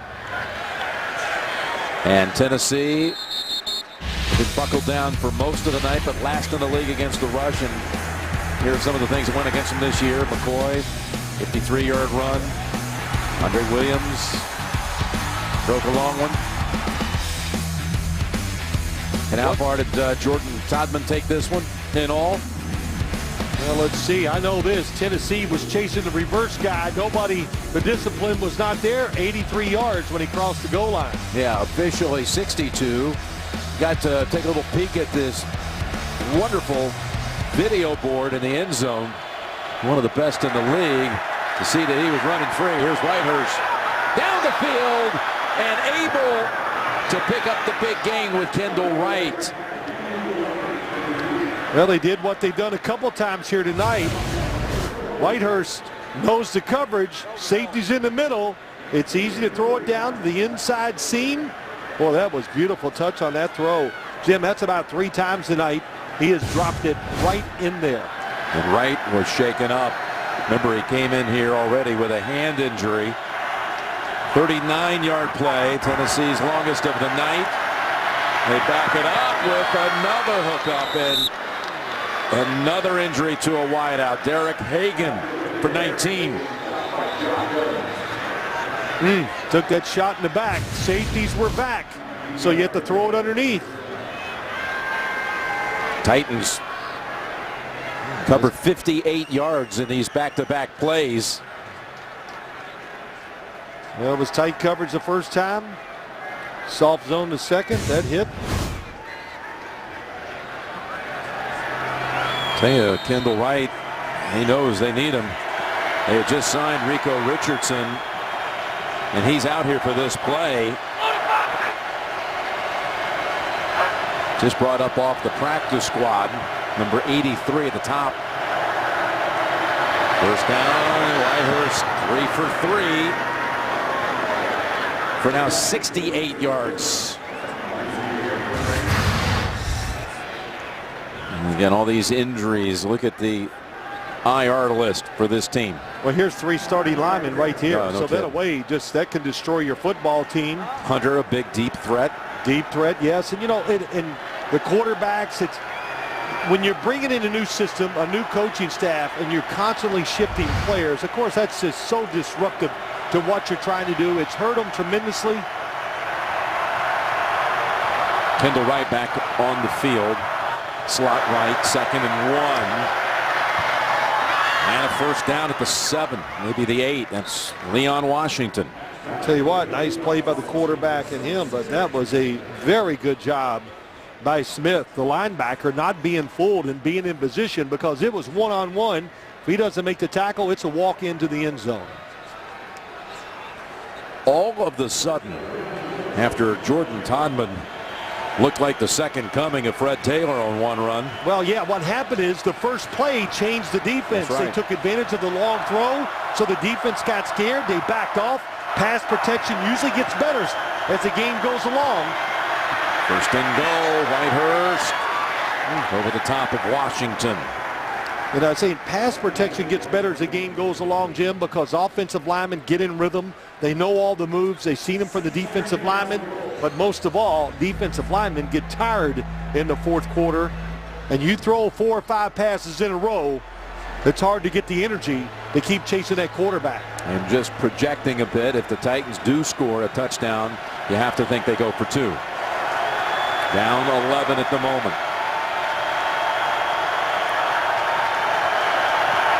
Second and goal. And that's only going to be a gain of 2 to Washington.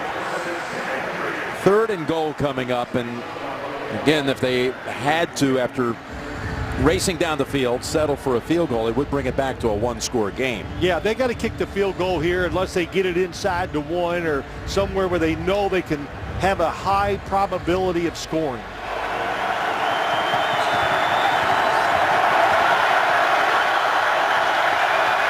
Jacksonville's going to play coverage and not blitz.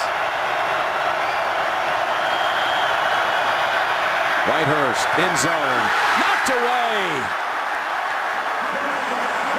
Looked like it hit Delaney Walker's hand. I'm not sure who he's throwing it to. He could have thrown this to Delaney Walker inside and just stuck it in there. Watch this, right there, he's open. But then Durham's in the back of the end zone. Yeah, I think it got away from Charlie Whitehurst. The ball didn't come out clean, looked like people in front of him. The release was high, and he missed it. Yeah, it went off of Walker's hands, and then Cyprian made sure it did not finish in the hands of Chris Durham. So they do have to resort to the field goal from 23 yards out. And Suckup puts the 3 on the board. 21-13. 6 minutes to go. NFL Network Saturday. The run to the playoffs heats up. A crucial doubleheader. NFL Network has it covered all day. First, a special NFL AM, followed by NFL Total Access kickoff, leading up to Eagles Redskins live on NFL Network, followed by Chargers Niners on NFL Network and CBS on Saturday.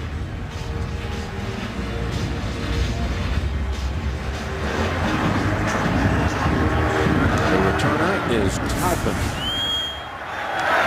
But no chance to return. Well, Jim, we've talked about it tonight. I want to show you some things that I noticed when I watched Blake Bortles throw the football. They want to work on his motion during the offseason. Watch his back foot. It's not underneath his body. He separates his hands, doesn't get the turn. And now, because of that, he doesn't use his body. So when you don't use your body, it makes it an arm throw. You're not going to be as accurate. It's going to put more stress on your arm. And the football is not going to spin as much. When it spins, it's much easier to catch. He's got the football, and he slides for 6. How hard is it to put those kind of changes into a quarterback who has all that muscle memory and conditioning? Man, you can definitely do it during an off season. The thing that's going to hurt him, that you can't come to work with the coaches until the middle of April. But it won't take much. Keep those hands on the football, learn a few little fundamentals, and it will change his throws dramatically. Some of these easy throws we've seen him miss tonight, he will knock those dead next year and not miss them, which will be a big part of this offense and helping him. 2nd and 4. And there's the throw over the head of Todman. And just like that, that stops the clock at 5:26. And it's 3rd and 4. Yeah, big down for Tennessee. Now, I will say this. Tennessee came in tonight thinking we are going to blitz the young quarterback, young wide receivers, and they have done that. But they are not getting through the pickup by the Jaguars. So they're ready for these blitzes, and they've been protecting Bortles very well. It's going to be a little different here. Nobody back in that backfield to help him out if somebody blitzes. George Wilson. There's the throw for the first down to Shorts. So they blitz, and Bortles knew it, got rid of it in a hurry, knew there was going to be an open man. Cecil Shorts for the first down. Well, yeah, you play off too far. He didn't know who to. You could, the slot receiver, McCourty. Time he gets in good position, it's short, and these are just automatics in the NFL. And he puts it right on the money. And you're going to blitz. It's 3rd and 4 late in the game. You've got to get close to the receivers and make them go down the field. Inside of 5 minutes, Titans have 2 timeouts.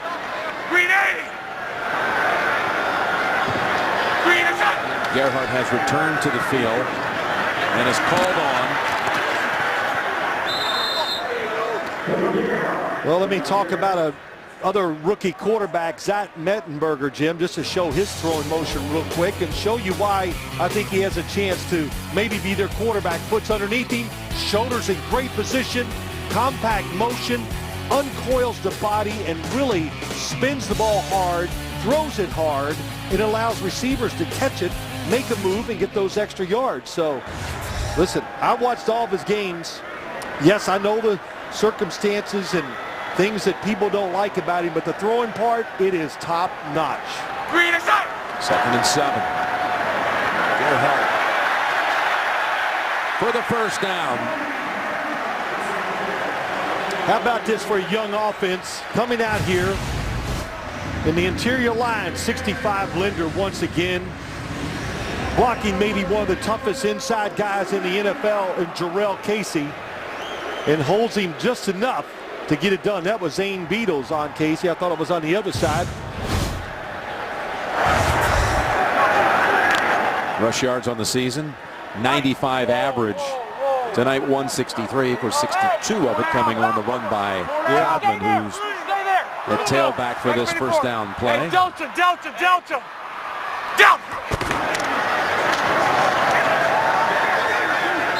Good Tennessee, there it is. I was going to say, got to call a timeout. Ken Wisenhut does right away. And in the second half, you know, Jim, they wasted that one timeout. Didn't talk about it at the time, but we talk about it every single week. In the second half, unless it's a really important situation, you've got to protect those timeouts. And it's amazing how often they come back and become part of the outcome of the game. Yep, can only stop it one more time.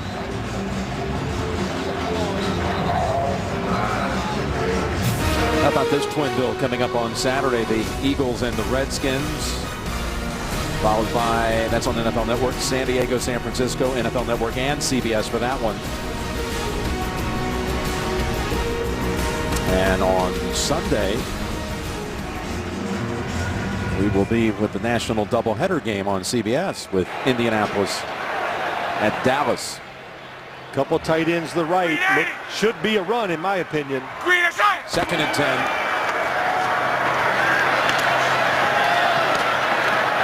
Could have stopped it for no gain, but Todman broke away from Michael Griffin. And now they're not going to take this other timeout. No, he's playing the clock, and I like this. Now he's going to put a little pressure on this Jacksonville offense. Still has one timeout. Kind of forces them to throw the football. Now they're going to throw it, so you know that. The big thing is for Tennessee's defense, you must get close to these receivers because these situations, Jacksonville shows a high tendency to throw it to the first down yardage. Saw Whitehurst begging to just get a chance. Bortles gets rid of it to Lee, incomplete. And a flag comes in, and it's going to be against Tennessee. Double safety blitz. Pass interference. Defense, number 24. The ball he placed at the spot of the foul. First down. Called on Sensabaugh.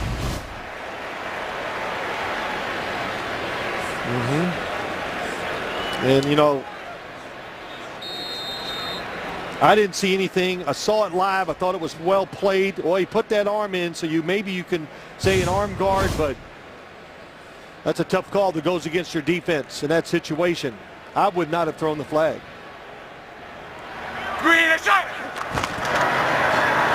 Bortles on the bootleg. Bortles takes off for about 5.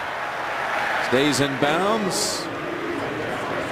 And now the last timeout utilized by Tennessee. Mazda postgame show coming up. Rich Eisen and the guys wrap up tonight's game with highlights and analysis only on NFL Network. Bortles, the second leading rusher on this team, and he's had some couple of nice scrambles tonight. He's got 50 yards rushing in this one. Yeah, it's for a guy that had a hurt foot and was questionable. And, you know, I watched him warm up before the game.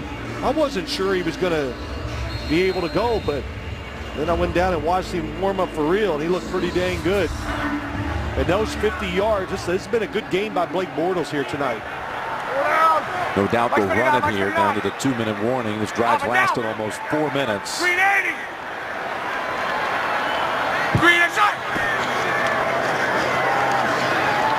Tennessee's got a chance to drop him for a loss, but Todman's able to take it ahead for 2.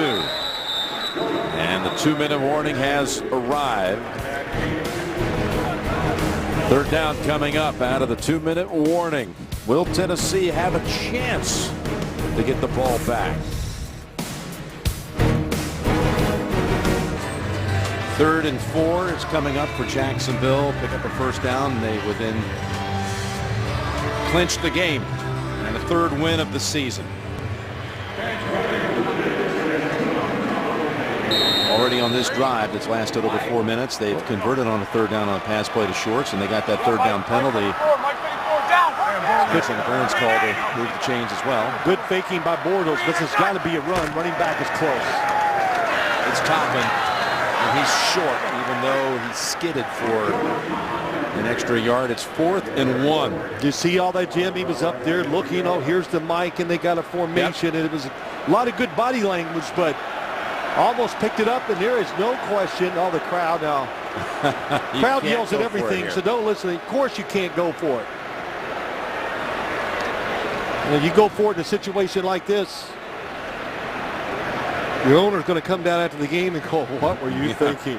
Remember, Angers had 2 punts blocked this year, including one last week.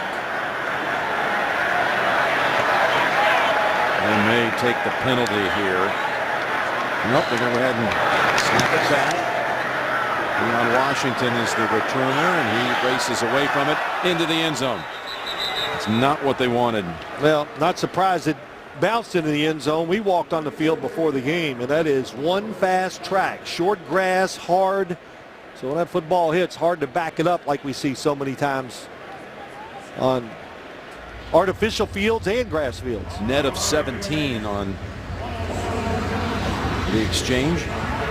So Whitehurst needs to go 80 yards in 1 minute and 7 seconds with no timeouts, find the end zone, and then finish it off with a 2-point conversion. Well, they're going to play back. Sorry, Jim, I mean to talk, but they're going to play back and play safe. So there's going to be some areas in the middle of the field to throw this football into. It's Whitehurst. He's looking at loading it up now. He finds the open man who secures it at the 40. A catch made there by Hagan for 20. Good. They didn't change the formation. Wide receivers line up where they were. I'd run the same play again. It'll be open. 45 seconds. Whitehurst. Underneath he goes. And Leon Washington tries to split the defenders and spike the football right now. Don't try to run a play, and it looks like that's what he's going to do. Well done. 31 seconds.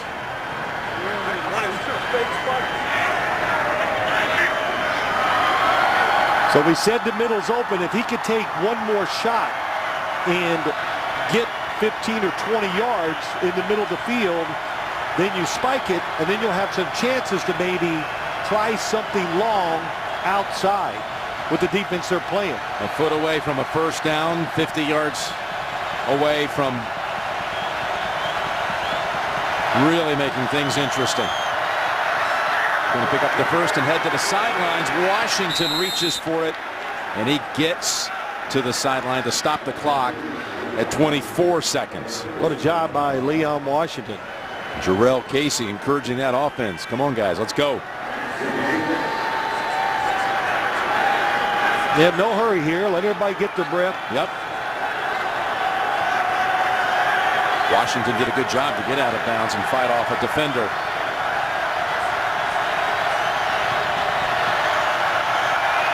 Whitehurst wanting to load it up down the sidelines. Catch is made. What about the feet? Nope, Hagan was out. That's what you wanted. I thought he might try that. Down the field, the sideline between, oh my gosh, he just backs up. He should have stayed in. He could have. Really good job by Charlie Whitehurst moving in the pocket and seeing that and making that throw. Boy, that was just a mistake by Hagan. 17 seconds left. No timeouts. Whitehurst on the run. Looking. Going to take off and take what he can get with 9. Make it 8 seconds to go. Yeah, I was going to say maybe one more quick play, then throw it in the end zone, but you can't even take that chance. This is where you got to line them up, Jim, and get them to the end zone and hope for a tip pass.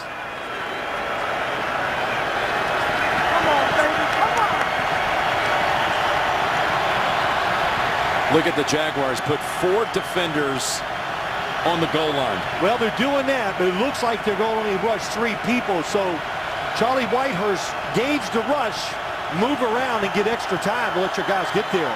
Here they come. Whitehurst can't escape it. Jacksonville's going to take it. And look who gets the sack. It's Marks who gets the sack. That's worth $600,000. Yeah, he was saying, show me the money. Yes, in a 3-man rush. What a time to get it to clinch awesome. the game. Chris Clemens made Whitehurst move, and Derek Marks got the sack.